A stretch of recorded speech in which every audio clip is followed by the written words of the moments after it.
Alright, this is the third and final video for 6.2. We're still dealing with the natural base E. And this time we're actually going to model with our mathematics. Alright, so let's go over a core concept here. Now we have compounded exponential growth problems before. Okay, we did the compound interest. But now we're doing continuously compounded interest. So before it was always compounded quarterly or compounded yearly or compounded monthly. Now it's continuously. So that's the key. Again, it has to have the compounded and it says continuously, and then this is the equation you use. So just like compound interest, A is the total amount after however many years, okay, which is T. P is the principal, which means the starting amount. E is just a number. And then R is your rate, which is a percentage, but we write it as a decimal. And then T is your time, how many years. So we're going to use that formula when we compound continuously. So if we look at number 6, you and your friend each have accounts that earn annual interest compounded continuously. The balance A in dollars of your account after T years, and this is your account, can be modeled by this equation. A equals 4,500 e to the 0.04 t power. The graph, which is this, shows the balance of your friend's account over time and which account has the greater principal, which has a greater balance after 10 years. Alright, so I'm going to kind of put these side by side here.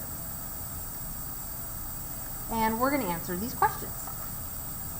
So, for the first question, it asks, which account has greater principal? Whoops, not that. That's the second question. Sorry. This is question 1 right here. Well, the principal is the starting amount. So if your account is this equation, let me highlight it a little different. This is your account.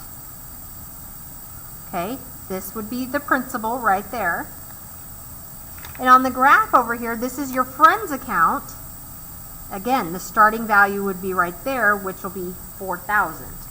So when you're trying to determine who has the bigger, well, your friend had 4,000, but you started with 4,500. So this would be, you have the greater principal.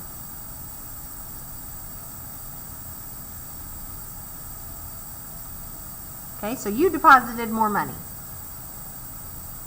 All right. Now this says, after which has the greater balance after 10 years. So this is question number 2. All right. Well, let's see.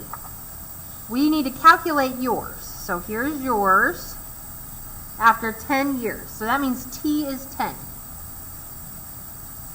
So I'm going to take my account, or your account. Your principal was 4,500 e to the 0.04, and that's now times 10. And I'm just going to take that into my calculator. Whoops, get that glare off there. So 4,500 times e to the 0.04 times 10 power. So I get that your principal, or your account balance after 10 years is $6,713.21. Okay? Now we need to figure out what your friend's balance is. So that's yours, and this is your friend's. So I'm going to look at the graph, and 10 is right here.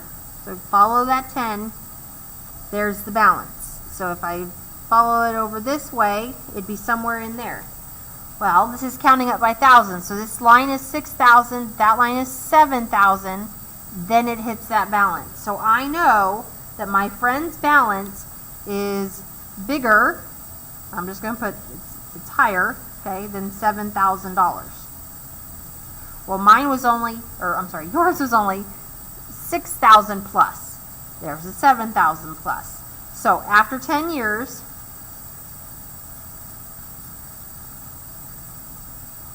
the friend has a bigger balance. You can just say it has more. They have more money. All right, so you started with more money, but they obviously earned higher interest. All right, so now go to the practice and do problems number 35 and 36, submitted in Big Ideas. Take a screenshot, submit your screenshot into Canvas.